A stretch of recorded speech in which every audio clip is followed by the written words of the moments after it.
This is the Scorecard, where you score the latest sports news and in-depth views. I'm Anton Roxas. On the Scorecard tonight, Rubilen Amit reigns supreme in Las Vegas women's billiards. Mondo Duplantis soars to new heights, breaks world pole vault record for the 11th time. Gervonta Davis escapes with the title after a controversial draw versus Lamont Roach. In the NBA, Doncic and the red-hot Lakers outgunned the Clippers for their 6th straight win. While the Thunder spoiled Spurs' homecoming with a victory behind a career-high 41 points by Jaden Williams. And we have Pinoy wakeboarding phenom Raph Trinidad joining us right here at the BNC studio.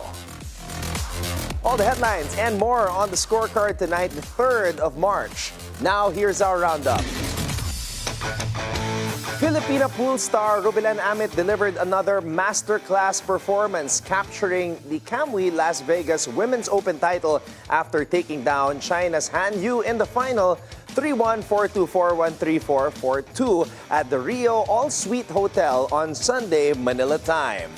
Amit pocketed $22,500, roughly 1.3 million pesos, after dominating a stacked 64-player field, proving once again why she is among the elite in women's billiards.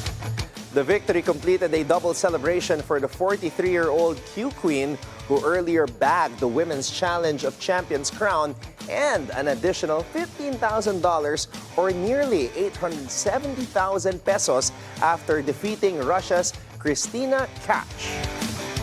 All in all, Amit wrapped up her Vegas campaign with a massive 2.1 million payday. In the final, Amit showed why she's a 2-time World 10-ball champion, capitalizing on a costly miss from Han Yu in the 6th rack of the 4th set before closing out the match with a clinical finish. It was also a strong bounce back for Amit, who dropped the 3rd set but quickly regained control to secure the title. Amit's road to the championship was anything but easy after an early loss to fellow Filipina Cheska Centeno in the winner's qualification.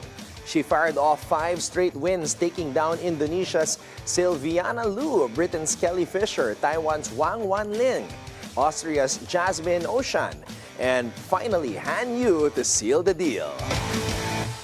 Sweden's Armand Mondo Duplantis just can't stop making history, flying to a staggering 6.27 meters to smash his own pole vault record for the 11th time at the All-Star Perche meet in Clermont-Ferrand, France.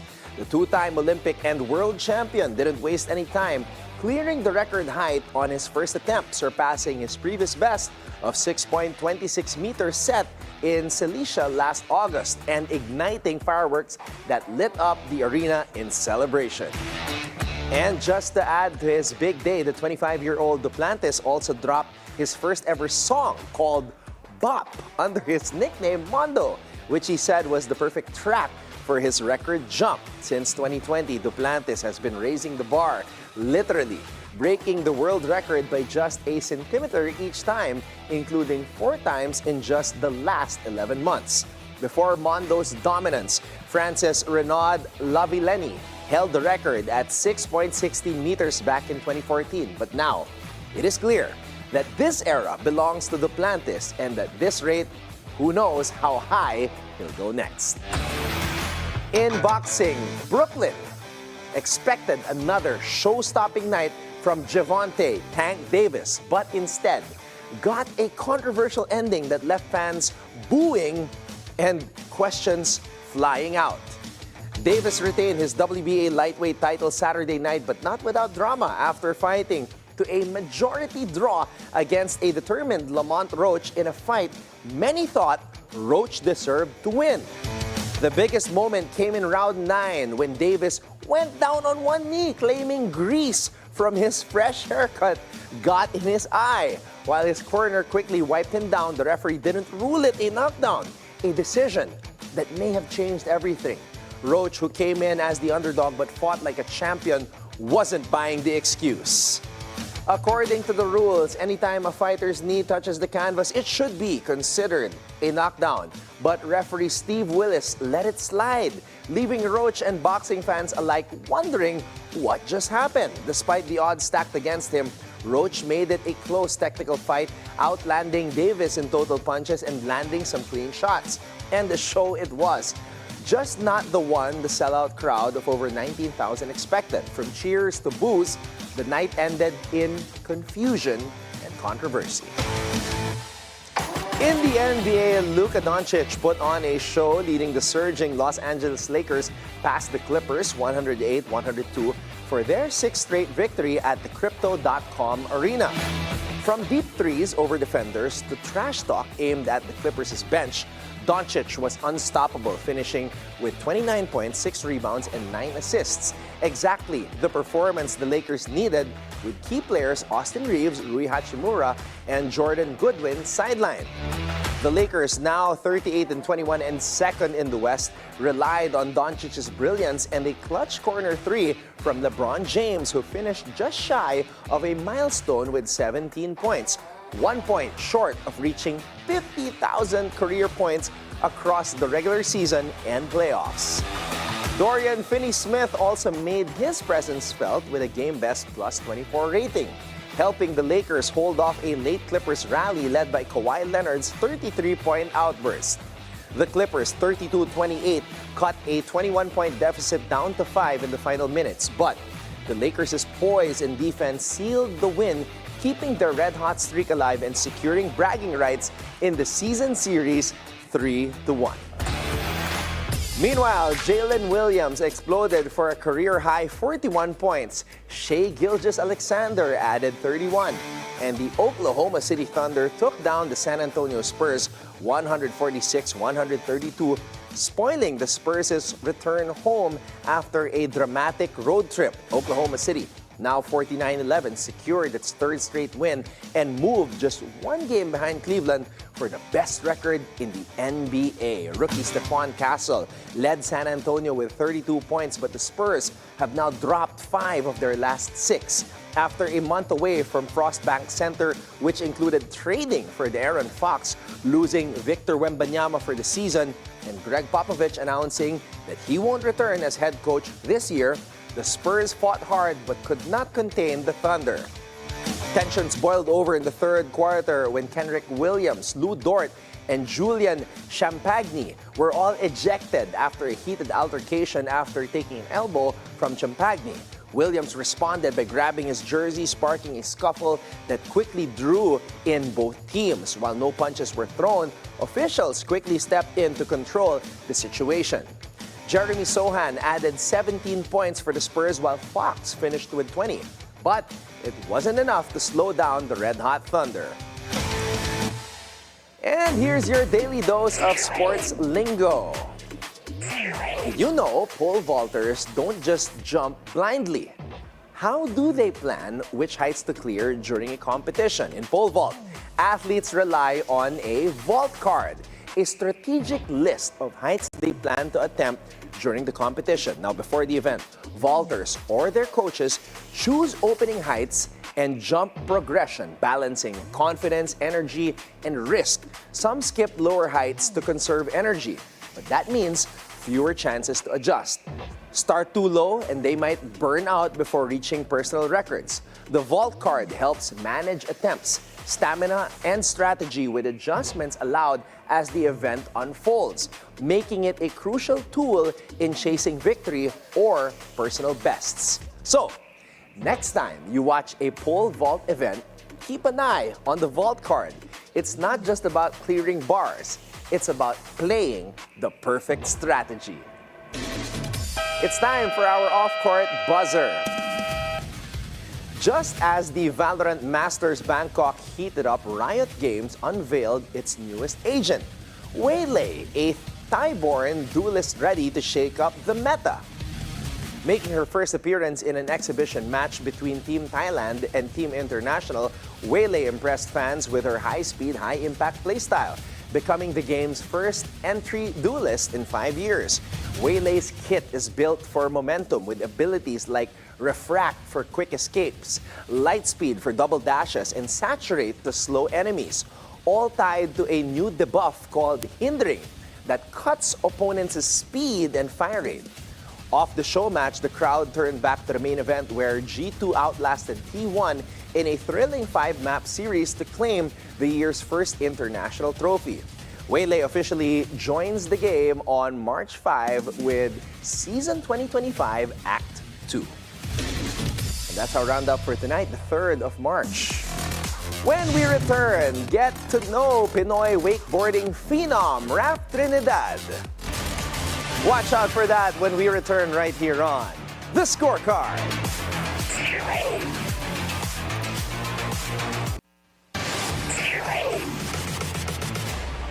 Welcome back to The Scorecard. He is the pride of Liloan, a wakeboarding talent who has brought honor to our country, winning medals in World Championships, Asian Championships, and is a 9-time national champion. Please welcome to The Scorecard. We have, and it's a huge honor for us to have him here, we have Mr. Raph Trinidad. Brother, nice thank you so much for your time. Thank you for having me. You're representing Red Bull, of course, and you got big things coming up this year, especially in Chengdu, China. Yes, sir. Okay. That's the goal. That's the goal. Okay. Before we get to that goal and talk about it, I want to start with your beginnings. Kasi sa Instagram profile mo, nakalagay doon, Liloan. Representing, knowing your roots. Yes. Tell us about how it all began for you there. Yeah, so ano talaga, I started wakeboarding in Cebu. So I'm full Bisdak represent all through and through talaga. I grew up in Cebu and then it was just a small lake. It's called Papa Kits. I started on a small 2-tower system, not the ones we know that are full cable like this one. So basically the first wakeboarder in the family was my uncle. And then my uncle introduced my mom to the sport. Wow. And then as soon as my mom tried it, right after talaga, sinabi niya, she called my dad, who was working in China at that time. She was like, yo, Dad, this sport is not for us, this is for Rafi. And then that same year when my dad went home, we both tried it, and then it was just like that. I clicked kagad, because ever since I was a water baby. So when I discovered wakeboarding, I was just like, this is what I wanted to do. Wait, so you mean to tell me, kung yung uncle mo yung pinakaunang wakeboarder in the family, this has been around in the Philippines since what year? So wakeboarding actually started in the Philippines since 2000 pa. 2000 pa, so okay. From what I remember, from what I know, the first wake park in the Philippines was Lago de Oro. So the one in Calatagan, Batangas. That's the number one. I think 2000 or 01 siya na ginawa. So that's where wakeboarding started in the Philippines talaga. And then Camsur, di ba? Yeah, dun then Camsur. Yun yung una kong nabalitaan eh. Yes. And then dun na nag-boom yung ibang mga wake parks. So as of now, I believe we do have about 6 or more wake parks around the Philippines. Okay. So that's pretty, wakeboarding is definitely growing.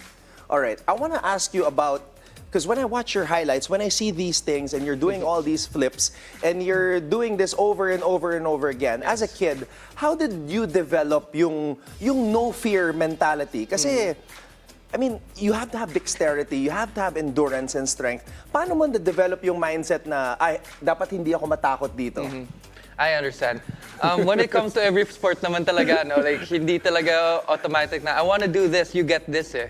So, ever since I started wakeboarding, I always had that in my mind na whenever I would try a new trick na gustong-gusto ko talaga siya magawa, I would fall, which is normal.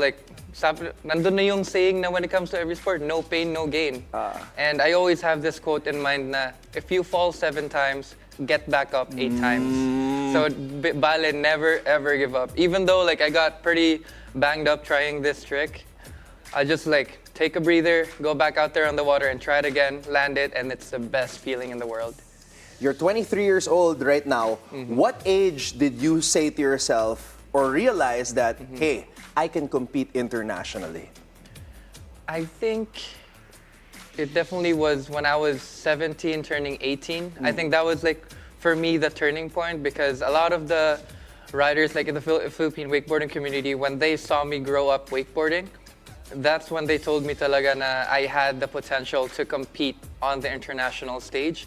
And I did do so when I was 18 back in 2019. My first ever world championship was held in Argentina. And that was my first ever out of the country alone without my parents. So I just had my coach Silo guiding me all throughout that trip. And then yeah, we went home with a silver medal, and it was I don't know. That was the start of it. That was the start of me competing internationally, representing the Philippines, and couldn't be any happier and couldn't be prouder to bring our flag with me. I will get back to that in a bit because I also noticed something on your Instagram profile. But you're a 9-time national champion, and I was looking at some videos. There were several people there, like international wakeboarders. They were saying you're the best in the whole country. You're saying you're the best Filipino wakeboarder right now. How do you feel about that? 9-time national champion, and you're recognized as the best here dito sa ating bansa. I am very grateful and it's a very humbling feeling talaga. Because I never thought na when I was just a little kid, a little 12-year-old, no? That just started wakeboarding in Cebu, and then constantly, like every year per year, and then we, like all that, the story became kasi na parang when we moved to Laguna, I was just like a very beginner kid talaga. And I just really loved the sport.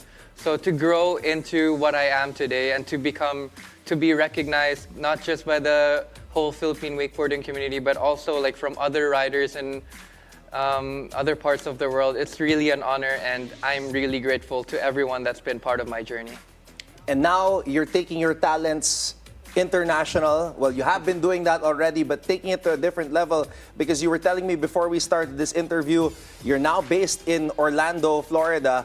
So you're obviously going to hone your skills there, working with higher level of competition. Now, going back to that Instagram thing that I was telling you, napansin ko kasi may dalawang medal emoji doon. Oh yeah. There's a bronze, there's a silver. I was looking for the gold. Is that the next goal? Yes, sir. That's definitely the goal. So 3 years, it's been 3 years now I've joined the World Championships. It's always been my goal to get the #1. I have 3 for 3 now. So 3 podiums of the 3 World Championships that I've joined. And definitely #1 is going to be my next goal. It's always been the goal, but I'm going to work even harder. And then hopefully for the next one, sa atin na yun. Sa Pilipinas na yung gold medal. Ito ba yung gaganapin sa Chengdu, China this August? Yung Chengdu, China na competition, it's called the World Games. It's basically the closest thing we have to the Olympics. Okay. So this is, I think, by far the biggest competition I'll be joining aside from the World Championships. But definitely, I'm gonna give it my all, and then hopefully come back with a medal. How do you think the wakeboarding community is now that we have people like you garnering all of these accolades and influencing a lot of young people to try to get into it as well? Yeah, so ever since like all these competitions, from the nationals pa lang that we do, like I've been the national champion for 9 times in a row. Like all these young kids that are coming from all parts of the Philippines, they come up to me like, "Hi, Kuya Raph, like idol po kita, like paano po to, paano po yan?" Like that is like the best feeling in the world. I get to share what I learned over the years to all these kids, kasi sila naman talaga yung future eh. So I really want to pass that down to like the next generation. I'm doing this for the Philippines now, but I know in years to come they will be the ones to do it for the Philippines naman. So yeah, it's just, that's also one of my motivations to like always push through, like always strive to be better, and then yeah, make the Philippines proud. Isa sa mga nabasa ko sa Red Bull profile mo is you're the first Filipino to successfully attempt, and I hope I'm saying this right, a double half cab 317. You were coaching me. Yes. Okay. Yeah, so and then nakita, okay, I'll let you describe it, okay? It's hard for me to describe. I think I did that back in 2019 or a couple years ago. So there was another kasi na parang there's this thing we do now. We do 2 flips, which is called the double half cab. But that's doing it from like a launcher, like a kicker that we call na parang nagla-launch sa'yo into the air. Yeah. But what I did that time, since I was scared of doing it on the launch ramp, I did it off the water. So basically, I was building my own tension, like a slingshot, and then I would fly into the air, do 2 flips, and then I would land. Yeah. So that's like, it's been a while. It was a crazy feeling to land that, because a lot of people were like judging me na parang, why don't you do it off the kicker thing? It's like, I'm just scared, man. Like, sabi nga nila, like, that's way harder to do off the water. And I'm like, I mean, I did it like that. I learned it like that. So, okay na yun. And then, yeah, the 317 is one of my signature tricks because not everyone can do it. It's only a handful of riders that can do it around the world. So it's basically a Superman. You fly in the air, and you spin 360-degree rotations. Wow. Okay. Yeah. Man, that's cool. Okay, I'm surprised though that you said you're scared because you seem like the type of person who's a real-life daredevil. But before we close this interview, just out of curiosity, what is Raph Trinidad afraid of aside from what you just mentioned previously? What are you afraid of? What are your biggest fears? I think my biggest fear would be to not give myself, like to not give my all in everything. Because I know that there are some people that tell me now, like I'm already so good, I'm already like up there. But there's still that part of me that I know I can still improve on. Like that's what I love to say about wakeboarding. There's no perfect. There's no like 100%, like this is your limit. And that's what I love about it. So I constantly just want to keep pushing myself every year and then see where my limit is or see if I can always surpass myself from the year prior. And then yeah, basically what my worst fear would be is to not improve, to like stay stagnant. And with that, we'd like to thank Raph Trinidad for the story, the motivational words, and all the best. And keep inspiring, man. Thank you so much for having me. When the scorecard returns, we will look into some of the NBA matchups so you can keep your eyes on the prize.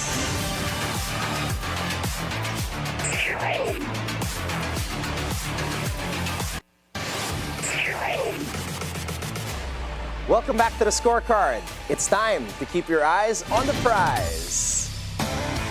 All right, let's get into this one right here because this one's big. The Kevin Durant dilemma. Is Phoenix headed for a summer breakup? Because this pairing that was supposed to shake up the Western Conference is looking more like a short-term rental than a dynasty in the making. And now, the rumors of KD leaving getting louder. So here's what we know. KD didn't ask out at the deadline. He says he didn't want to leave. He didn't want to move mid-season. But let's be real. When your name keeps coming up in trade talks, that's a sign of disrespect, and that's not a sign of stability. According to ESPN's Shams Charania, if things don't drastically change in Phoenix, Durant and the Suns will work together on a potential trade this summer.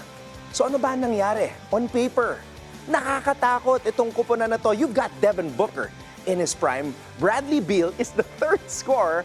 And Kevin freaking Durant, who even at 36 is still dropping 27 a night and is shooting lights out from deep. Pero etong problema, the fit never quite clicked. The Suns are sitting at under 500, stuck at 11 in the West, and 3 games back from even sniffing the play-in tournament. And this is not what KD signed up for. So that brings us to the big question. If Phoenix has to shake things up, who goes? Because it's definitely not D Book. He's the face of the franchise. Bradley Beal, masyadong mabigat yung kanyang kontrata at meron pa siyang no-trade clause. So good luck moving him if ever. So that leaves one guy. Number 35, Kevin Durant. Now, pag-usapan naman natin kung saan siya posibleng mapunta because Shams mentioned that at least 4 to 6 contenders would be in the mix if Durant hits the market. And we already know that there was a deal on the table with Golden State at the deadline before KD shut that down. So, let's scratch off the Warriors from the list for now. But I feel like he could go there eventually. Change of heart, possibly. Tingin ko. But let's throw out a few teams that do make sense, starting off with the Miami Heat. Jimmy Butler is gone. He's now hooping with the Warriors. So without him, Miami, are they still an attractive landing spot for a player like KD? Well, they still have Bam Adebayo. They have that Heat culture. But the assets to get a deal done, not so much. Now, the New York Knicks. The Knicks! They have the young talent. They have the draft capital to make it work. And with OG Anunoby hitting clutch shots and Jalen Brunson leading the way, New York is proving that they are a real contender. But is KD really going to another team in New York after how things went in Brooklyn? Medyo malabo. The Sixers. Yeah, I know. Maraming injured. But without Tobias Harris, who's now in Detroit, the Sixers still have a win-now mindset. Embiid out for the season, but can you just imagine if they're both healthy next season? Durant and Embiid, that would make them an instant title favorite. And with Tyrese Maxey in full breakout mode, Philly could be, again, theoretically and on paper, a serious threat. And after Quentin Grimes' explosive 44-point performance, could he be part of a trade package? The challenge, though, the Suns probably aren't excited about a package built around expiring contracts and late first-round picks. And then, this is a little bit of a wild card, the Cleveland Cavaliers. I know, hear me out. Donovan Mitchell just torched the Celtics for 41 points in a statement win, and the Cavs have a deep and talented roster that could intrigue Phoenix. If Cleveland decides to push for a championship right now, could a package involving Evan Mobley or Darius Garland make Phoenix listen? We'll see. So here's the deal. If the Suns crash out of the play-in race, this whole thing is done. Over. Phoenix pushed all their chips in for Durant, and now they might be staring down at a summer where they have to cash out. And let's be real.